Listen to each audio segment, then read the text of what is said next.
In 5 years, we don't say we are perfect. There are still rooms for improvement, but we have not been assisted so far. All we have seen is criticism, isolation, ostracism, and cruise missiles. Where are the rooms for improvement? Let's consider that for a second.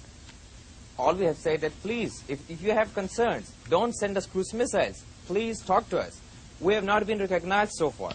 We have not been assisted so far. We have been under sanctions. So what do you expect from a country which you don't consider as a government, which you just hit with cruise missiles? And we are still very patient. The cruise missiles were not directed at the Taliban. The cruise missiles were directed at bin Laden. Whatever. Did they kill bin Laden? And what is the justification for killing a man without even giving him a fair trial?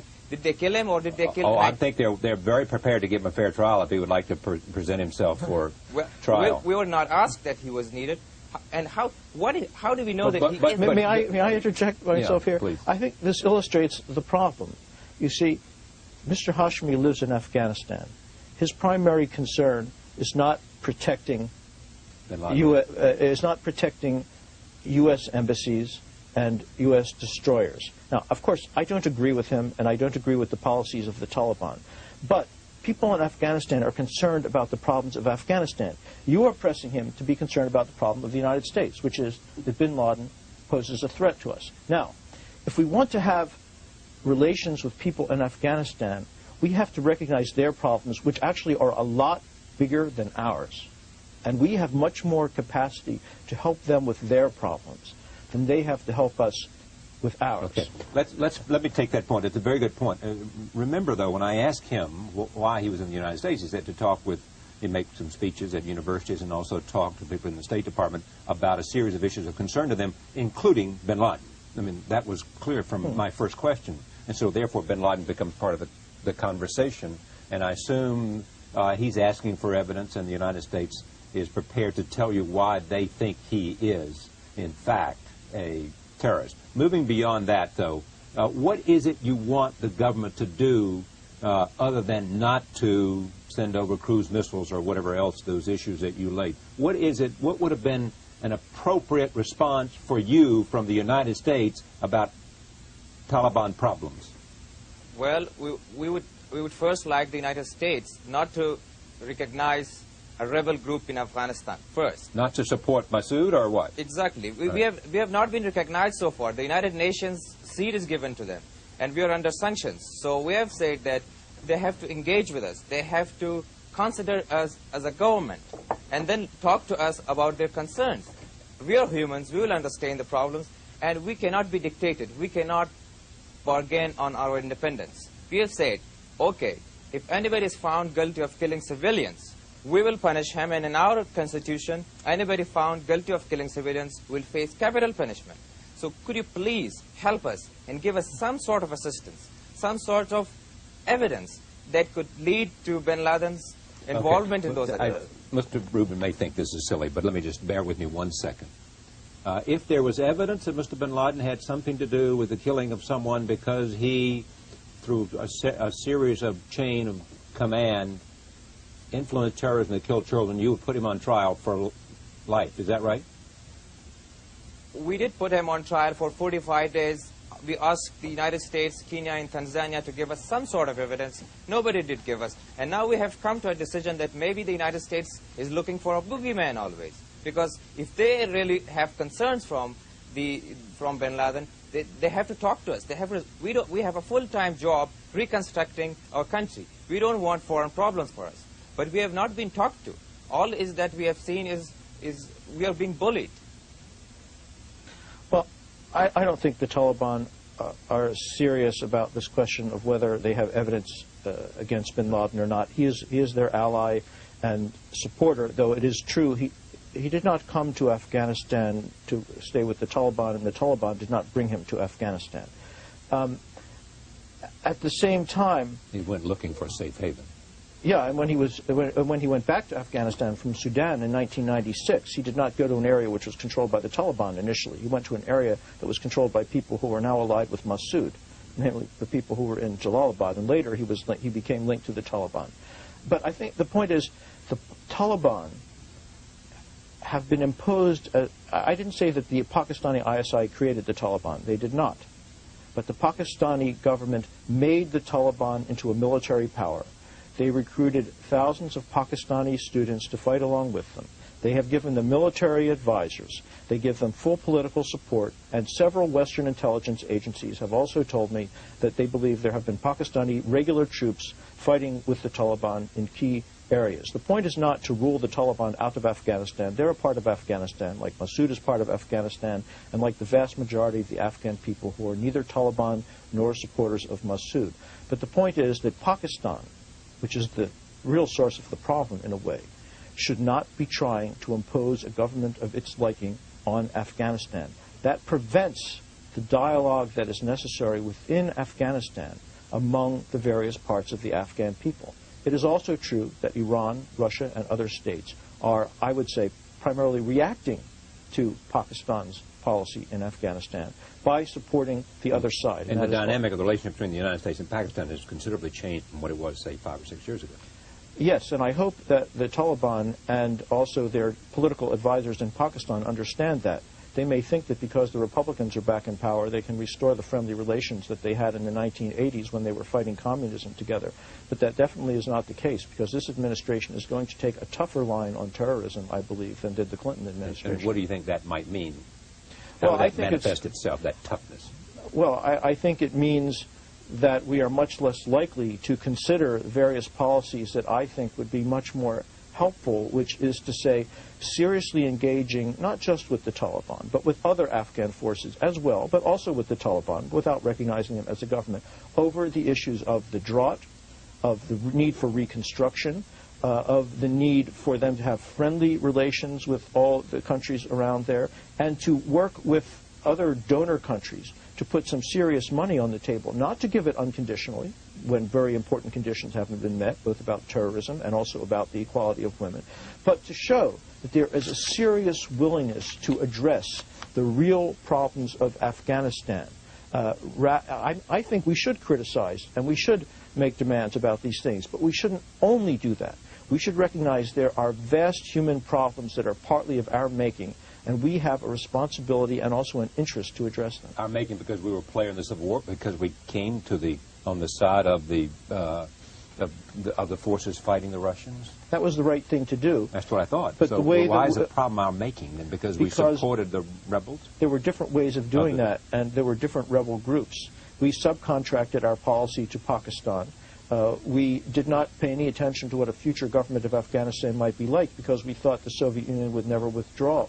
So we supported the most extreme groups. We also created this fragmentation that Mr. Hashmi spoke about by giving these weapons not just to 7 different parties, but to anyone who came and asked for weapons and said they were fighting the Soviet Union. So you had a huge spread of criminality, of smuggling, of killing, of theft. So we made it almost impossible. And when people from the old royal regime in Afghanistan tried to form a common political front, Pakistan stopped them from doing that because of their political differences with the old royal government, and we supported Pakistan in doing that. So while we were right to support the resistance, the way we did that contributed to the policy, to the problems that Afghanistan has today. And then, after the Soviet Union withdrew and collapsed, we walked away from it, and we gave some humanitarian aid, but the quantity was pitiful compared to the huge amounts of money we had spent on the war, and it continues to be.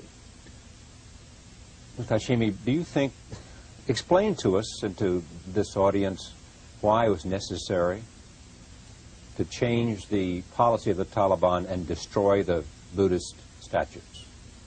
Well, we have said that the problems in Afghanistan are not our creations, and we have been saying this again and again.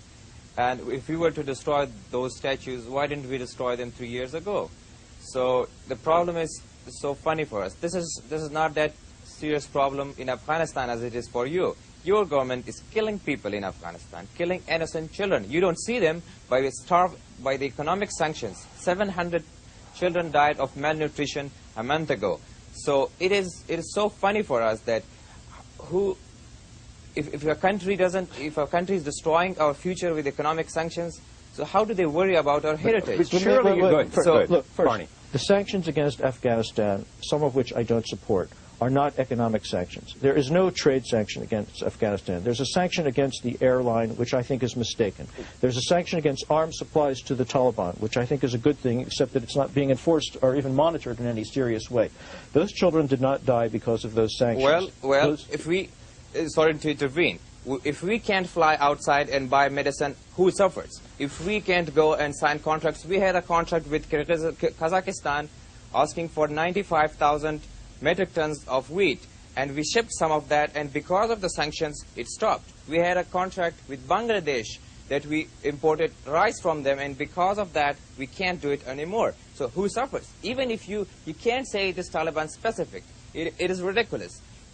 Because if we can't go outside and ask people to invest in Afghanistan, of course the people suffer. Well, I don't know about those contracts. The other sanctions in Afghanistan, which have had the biggest effect, are the Taliban sanctions against the areas of the country that are controlled by the opposition. And I should just add that, talking about killing people in Afghanistan, recently Taliban troops who retook an area of central Afghanistan massacred several hundred civilians. And the opposing side, in other cases, massacred several thousand Taliban prisoners. So there's lots of killing going on. We have said that war is not a festival, and we are against war. We are making order out of that war zone, and we have done it to 95% of the country. The problems in Afghanistan is neither political nor ethnic. We don't say that it's ethnic, neither the opposition says this. You may think it's political, it is not. The problems in Afghanistan is the existence of arms. And we have said that anybody who has arms, we are against them. They have to give us their arms, or we will disarm them by force. And we have done it. There were many alliances, you know, Mr. Robin. In Kabul, there were many alliances. Then there were many governments. And then because of existence of arms with everybody, then they would fight again and destroy the whole country. So we have said that we have no problem with anybody being in the government, provided that they are disarmed. We cannot accept an armed opposition within our country. Now, if I could say something about that, that is, I would say, a partial truth, and the part of it that I agree with is very important, and it's hard for people in this country to understand, which is the problem in Afghanistan has not been just who's going to be in control of the government. The problem in Afghanistan is that there was not any government. That is, the state collapsed, and all kinds of people had arms. So if someone was murdered, the only thing you could do was get some weapons yourself and try to kill the people who murdered the people in your family. Now, the Taliban have tried to address that problem in their way. If they had done just what Mr. Hashmi said, disarmed people, created order, and then, under those conditions, allowed the people of Afghanistan to choose their type of government, that would have been positive. Unfortunately, what they have done is they have disarmed people and imposed their own group as the ruling elite. Mullah Omar was elected by 1,200 Islamic scholars whom he invited to Kandahar himself. They consult only those people, a very narrow group of the country, and not the Afghan people as a whole. Excuse me. You're right on this, but have you, in a state of war, in a state of 22 years of continuous war, where you have millions of landmines in your country, where you have a bad starvation because of the drought, where you have all these problems, where there's still foreign interference, where there is still some sort of war going on, how can you talk about election? Isn't it ridiculous? I don't mean elections. This is a little too detailed. You can have shuras. There are various plans for doing it. I agree elections are not possible in a country with no administration. If I may say so, I think this illustrates that on the one hand, it is possible to have a serious discussion with some people in the Taliban. It is also true that there are other people in the Taliban, and that behind them, the fact that they know they have the 100% backing of Pakistan means that despite these discussions we can have, nothing is really going to move. So I would say... No, but I mean, did you include Mullah Omar in that characterization? I don't know Mullah Omar, and I don't want to say anything personal about Mullah Omar. My impression of Mullah Omar is that he has recently sided with the more extreme elements of the Taliban, but I am not an authority on Mullah Omar and his personal views. But I think what is most relevant is that those most extreme elements within the Taliban who are dominating them, and there have been a number of reports about that recently, understand that they have the full military, political, and financial backing of Pakistan, and therefore they don't have an incentive to take this kind of discussion that we are having and carry it to a conclusion. Mr. Robin, the problems in Afghanistan is not because of lack of arms. The problems in Afghanistan is because of abundance of arms. We don't need arms. Don't say that Pakistan is giving us arms. They have a big problem with India. So For them, it's impossible to support us with arms.